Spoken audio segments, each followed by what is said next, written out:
I stood in my sewing room, staring at the shredded remains of what had been my daughter Emma's graduation dress, my hands trembling as I picked up pieces of delicate silk and lace from the floor.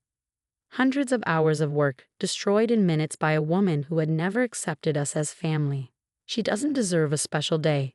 Patricia's words still rang in my ears, her face twisted with the same contempt she had shown us for the past 15 years. My Thomas deserves better than a stepdaughter who merely gets by. My name is Sophia Bennett, and at 42, I never imagined I'd be dealing with a mother-in-law who would destroy something so precious to my daughter. I'm a professional seamstress, and for the past 6 months I had poured my heart into creating the perfect graduation dress for Emma. Every crystal, every stitch was a testament to the love I had for my daughter and the pride I felt in her achievements. The dress had been magnificent, a sweeping A-line gown in ivory silk, with hand-beaded lace overlays that I had spent weeks perfecting. Emma had tried it on just yesterday, her eyes sparkling with joy as she twirled in front of the mirror. "Mom, it's perfect," she had whispered, hugging me tight. "I can't believe you made this for me."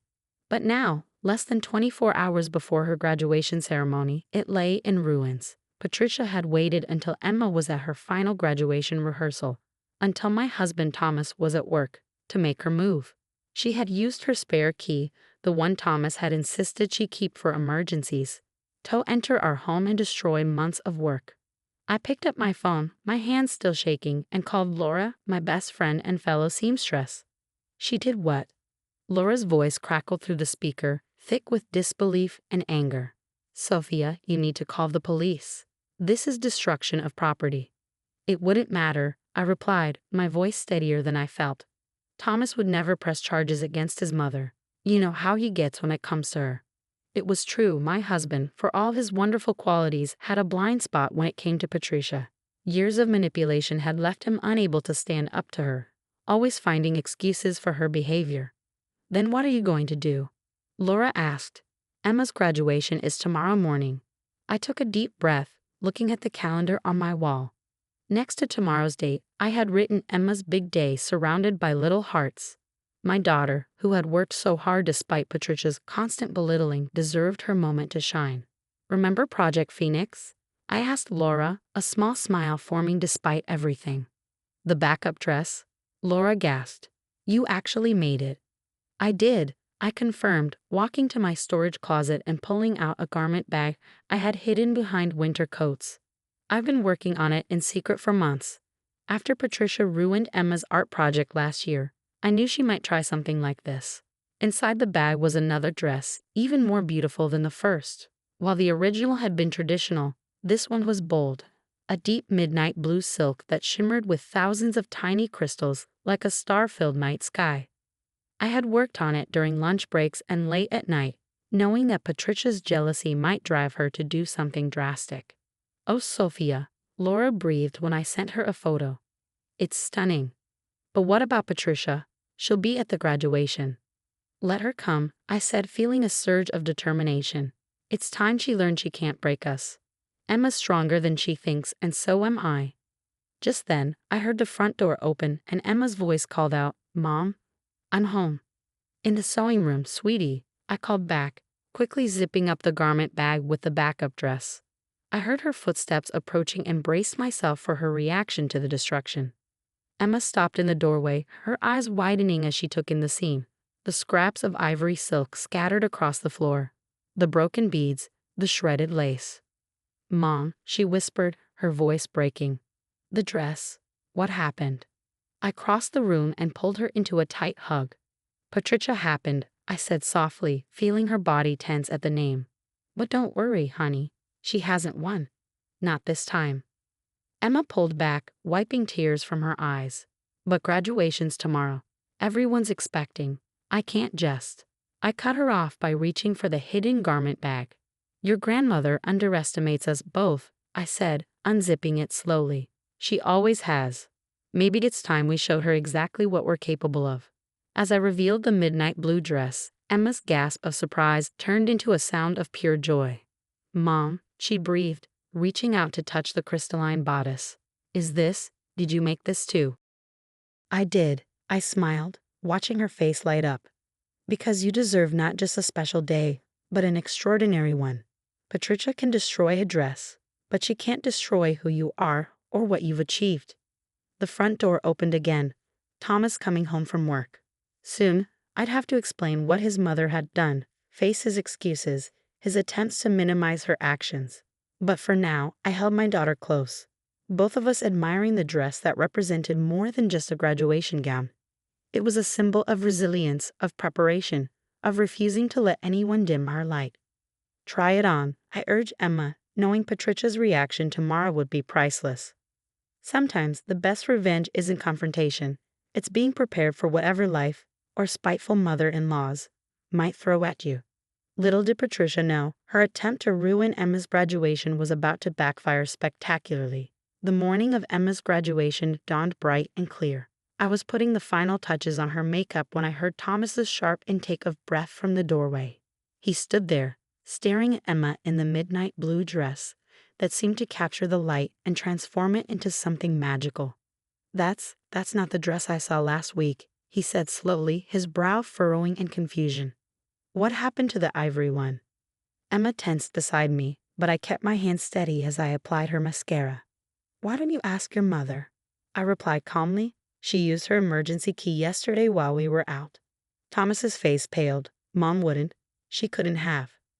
"The pieces are still in my sewing room if you want to see them," I said, finishing Emma's makeup. Every bead, every scrap of silk, everything I'd worked on for 6 months, destroyed in minutes. "There must be some mistake," Thomas started, but Emma cut him off. "No, Dad, no more excuses." She stood up, the dress flowing around her like liquid starlight. "Grandma Patricia has been trying to ruin everything special in my life since I was 7. The art project she accidentally spilled coffee on. The piano recital she tried to cancel. Every achievement, every milestone, she's tried to take them all away." I watched my husband's face as the truth of his daughter's words sank in. For years, he had turned a blind eye to his mother's behavior, always finding ways to explain away her cruelty. But standing there, seeing the pain in his daughter's eyes, something finally seemed to break through. "I'll talk to her," he said weakly. "No," I replied, gathering Emma's graduation cap and tassel. "Today isn't about Patricia. It's about Emma. She's graduating with honors, giving the opening speech, and nothing, not even your mother, is going to overshadow that." As we drove to the ceremony, I could feel Thomas struggling with the revelation of his mother's true nature. He kept glancing at Emma in the rearview mirror, perhaps seeing for the first time how much his daughter had endured in silence.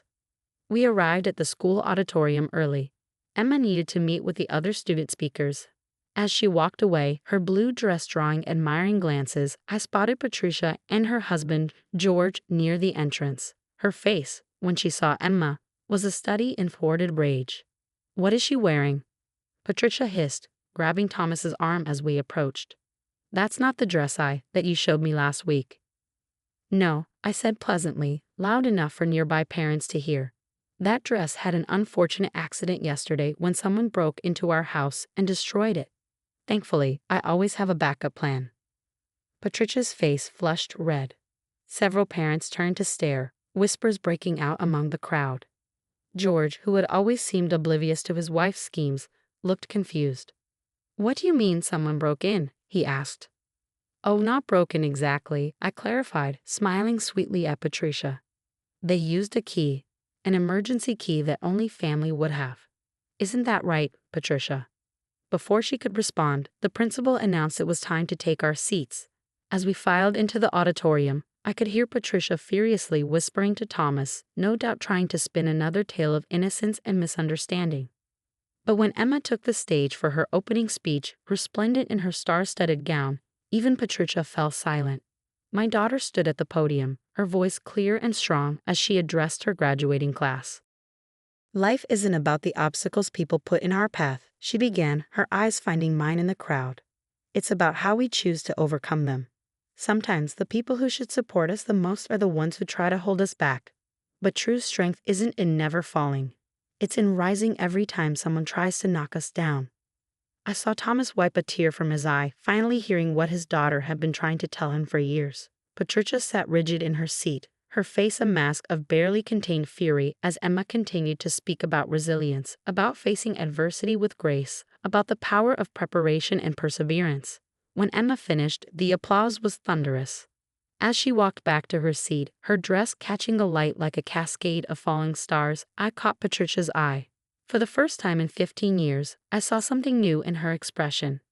Fear. Not of me exactly, but of what I represented, someone who couldn't be broken, who would always find a way to protect her child from cruelty, even if it came wrapped in the guise of family.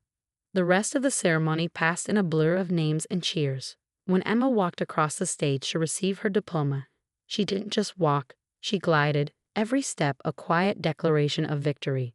The dress I created in secret, born from years of anticipating Patricia's sabotage, had transformed from a backup plan into a symbol of defiance. As the graduates threw their caps into the air, I watched my daughter embrace her friends, her smile bright enough to outshine any star. Patricia's attempt to dim Emma's special day had backfired spectacularly, and everyone, from the other parents to the school staff, couldn't stop commenting on how stunning she looked. But this wasn't just about a dress. It was about something much bigger, something that had been building for 15 years. As we gathered outside for photos, I could see the wheels turning in Patricia's head, perhaps realizing for the first time that her power over our family was slipping. Little did she know, this was just the beginning. The midnight blue dress wasn't the only backup plan I had carefully prepared over the years. Sometimes the best revenge isn't in the moment of triumph, it's in the slow, steady revelation that every attempt to break someone has only made them stronger. And Patricia was about to learn just how strong we'd become. The aftermath of Emma's graduation unfolded in ways none of us expected. While other families headed off to celebrations, our group stood in tense silence in the school parking lot. Thomas, who had barely spoken since Emma's speech, finally turned to his mother. "You need to give me your key back," he said quietly, holding out his hand. "I can't trust you anymore." Patricia's face contorted with rage. "How dare you? After everything I've done for this family." "Done for us?" Emma stepped forward, her blue dress shimmering in the afternoon sun. "You mean like destroying my first dress? Or should we talk about all the other things you've done over the years?" I reached into my purse and pulled out a small, leather-bound notebook. "Actually, let's talk about those things, Patricia. I've kept a detailed record of every accident, every sabotage, every cruel comment since Emma was 7. Patricia's smug expression faltered as I opened the notebook. September 12, 2015. Patricia spilled bleach on Emma's art project the night before the school exhibition. March 3, 2016. Patricia canceled Emma's piano recital by calling the school, pretending to be me. "You kept records?" George, Patricia's husband, asked incredulously. With dates, witnesses, and photographs, I confirmed. I started documenting everything after the third accident. I knew someday we'd need proof. Thomas took the notebook with trembling hands, flipping through pages of his mother's documented cruelty. "Mom," he whispered, "how could you? She's not even your real daughter." Patricia exploded, pointing at Emma. "She doesn't deserve." "Enough." Thomas's voice thundered across the parking lot. "Emma became my daughter the day I married Sophia. She's more family to me than you are right now." Patricia turned to George, expecting support, but he was still reading over Thomas's shoulder, his face growing darker with each page. "Patricia," he said slowly, "did you really tell Emma's college counselor that she was mentally unstable to sabotage her applications?" "I was protecting our family," Patricia sputtered, "making sure she didn't embarrass us." "The only embarrassment here is you," Emma said quietly, "and I got into every college I applied to, by the way. Mom helped me submit applications through a different counselor." I stepped forward, facing Patricia directly. "That's what you never understood. Every time you tried to hurt Emma, you just taught us to be more prepared, more resourceful. The dress wasn't the first backup plan I created, and it won't be the last." "What do you mean?" Patricia demanded. "She means I have copies of everything," Emma smiled. "Every nasty email, every manipulative text. The security footage from when you broke into Mom's sewing room. The recording of you bragging to your friends about ruining my art project." Patricia's face went pale. "You can't prove." "Actually, we can," I interrupted. "And unless you want those records shared with the entire family, including your church group and charity board, you're going to do exactly what we say." George put a hand on his wife's shoulder. "Patricia, it's time to go home. We need to talk." His voice was heavy with disappointment. As they walked away, Thomas turned to us, tears in his eyes. "I'm so sorry," he said. "I should have seen it sooner. I should have protected you both." Emma hugged him tightly. "You see it now. That's what matters." Later that evening, as we celebrated at Emma's favorite restaurant, our phones buzzed with notifications. Patricia had been busy on social media, posting a long apology for her recent behavior and announcing she would be stepping down from her positions on various community boards to focus on personal growth. "Think she means it?" Emma asked, taking a bite of chocolate cake. "No," I laughed. "But she knows we have enough evidence to destroy the perfect image she's spent years crafting." Sometimes the best revenge isn't in exposing someone's cruelty. It's in letting them live with the knowledge that they could be exposed at any moment. Thomas reached across the table and squeezed my hand. "You're incredible, you know that? Both of you. I don't deserve." "Don't," Emma interrupted. "We're family, and real family protects each other."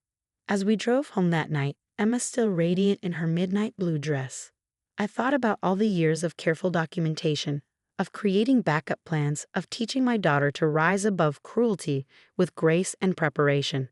Patricia had tried to break us, but she'd only made us stronger. The dress hung in Emma's room now, a glittering reminder that sometimes the best response to someone's attempt to destroy something beautiful is to create something even more spectacular. And as for Patricia, well, she learned the hard way that you should never underestimate a mother's ability to protect her child, or a seamstress's talent for weaving backup plans. The next morning, we got a message from George. He found Patricia's box of trophies, items she had stolen or destroyed over the years, kept as 6 souvenirs of her victories over Emma. He was filing for divorce.